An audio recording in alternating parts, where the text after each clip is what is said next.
سيدنا المسدد بشيرنا الممجد نذيرنا المؤيد المصطفى الأمجد المحمود الأحمد أبي القاسم محمد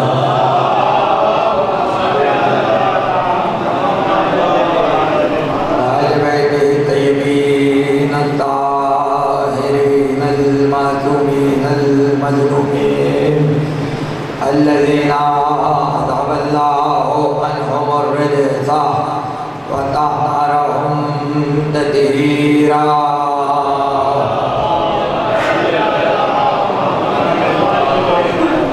ولعنة الله على أعدائهم وغاصب حقوقهم ومنكر فضائلهم أجمعين أما بعد فقد قال الله سبحانه وتعالى في محكم كتابه الحكيم وقوله الحق بسم الله الرحمن الرحيم وإذ بوأنا لإبراهيم مكان البيت أن لا تشرك بي شيء صلوات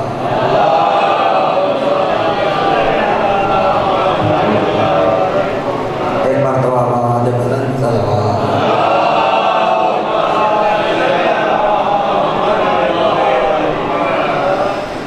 گفتگو کے لیے سورہ حج کی آیت پیش نظر ہے اور سورہ حج قرآن کا مبارک سورہ ہے کہ جس کا نام فروع دین کے نام سے رکھا گیا، یعنی قرآن میں نماز پہ کوئی سورہ نہیں ہے، روزے پہ کوئی سورہ نہیں ہے، یہ واحد حج ایک ایسا فروع دین ہے کہ جس پر پروردگار عالم نے مکمل سورہ کا نام رکھا، کیونکہ اس آیت میں حج سے متعلق احکامات ہیں اس سورہ کے اندر، وہ تمام باتیں اللہ نے کی ہیں جس کا تعلق حج سے ہے، اس لیے سورہ کو سورہ حج کہا جاتا ہے۔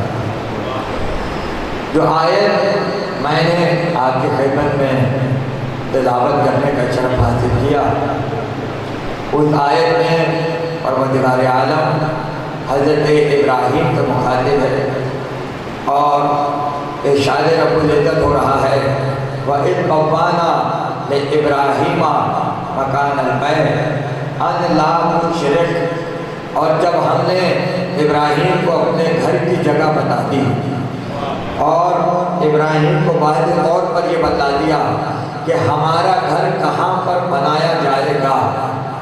دنیا کا دستور یہ ہے کہ جب کوئی اپنا گھر بناتا ہے تو اپنا گھر بنانے میں بڑا اہتمام کرتا ہے، ظاہر ہے کہ جب ذات پروردگار اپنے گھر کے لیے کسی مقام کا انتخاب کرے گی تو پھر پروردگار کی نگاہ قدرت کیا ہوگی۔